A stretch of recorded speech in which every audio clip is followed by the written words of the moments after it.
On a chilly November afternoon in 1971, a man in a dark suit and tie, carrying a briefcase, stepped into Portland International Airport.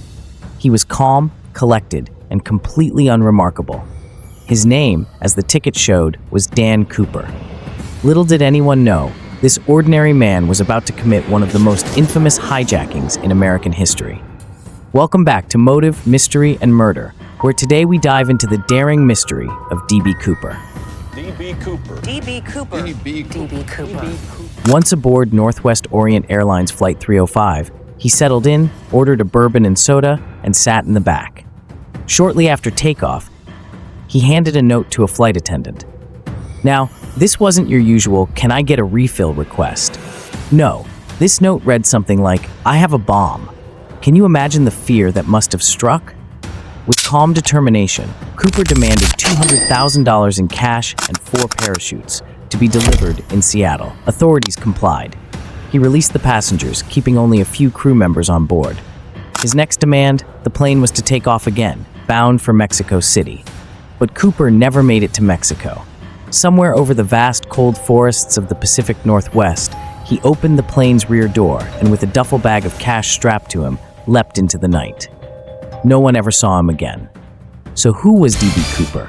Was he a master of disguise, a thrill-seeker on the ultimate dare, or simply a desperate man seeking a new life? The FBI scoured the forests for days, weeks even, but they found no trace. No body, no parachute, nothing. Except, years later, a tattered stack of $20 bills along the Columbia River, still bundled, confirmed to be from Cooper's ransom. Even today, over 50 years later, theories abound. Some believe he didn't survive the jump. The terrain was rough, and he was leaping into darkness. But others speculate he planned this perfectly, using his knowledge as a paratrooper or an insider with aviation connections. Let's explore these theories. Could Cooper have been an aviation expert? Some believe he had insider knowledge. He knew the plane's flight specs, where to sit, and what altitude to demand. This has led some to wonder if he was perhaps a pilot himself, or even an airline employee with years of experience. Then there's the theory of military training. Cooper's bold plan and parachuting skills hint at someone with survival training. Perhaps an ex-soldier, even a paratrooper, who knew how to handle high-stakes situations. He jumped out in the middle of a stormy night, with freezing winds and rain, into a dense, unforgiving forest. Would an ordinary person take that risk? Or could he have been a seasoned professional with skills few people knew about? Others, though, suggest he had a darker motive. What if he didn't intend to survive the jump at all? Some believe he was a man with nothing left to lose, orchestrating a final act of defiance. Maybe he was facing financial ruin or personal tragedy, and this was his way of taking control in one last, daring moment. If this theory is true, then he leapt from that plane not to escape, but to leave a lasting mark on history, even if he didn't survive.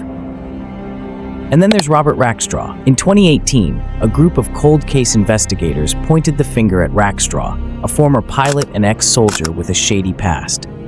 Rackstraw had a history of deception and an intriguing skill set that fit Cooper's profile, but he always denied being Cooper, even until his death. Was Rackstraw a clever pretender? Or did the investigators simply find a convenient scapegoat? Now, let's not forget the curious case of the ransom money. 9 years after the hijacking, a young boy found a few bundles of Cooper's ransom cash by the Columbia River. This discovery sparked even more questions. Some say the money was planted, a clue left behind by Cooper himself to keep the mystery alive. Others argue that it washed downstream, hinting that Cooper may have met his end soon after landing. But if he didn't make it, why hasn't his body ever been found? And what about the extra parachutes? Cooper demanded 4, leaving the FBI puzzled. Was he trying to throw them off? If he had asked for just 1, the FBI might have tampered with it, making it unusable. But by requesting 4, he left authorities no choice but to deliver exactly what he needed. It was a clever strategy, a move that hints at someone with a calculated mind. As years have passed, some believe D.B. Cooper has become more than just a man. He's a symbol, a legend of American folklore, representing the daring and the mysterious. Whether he lived out his days in secrecy, spent his fortune, or vanished into the wilderness, the story of D.B. Cooper continues to captivate our imaginations. So, was he a seasoned professional, a desperate risk taker, or a ghost among us? Let us know your theories in the comments below. Thank you for watching Motive, Mystery, and Murder. Until next time, remember, not all mysteries have answers, and not all answers are what they seem.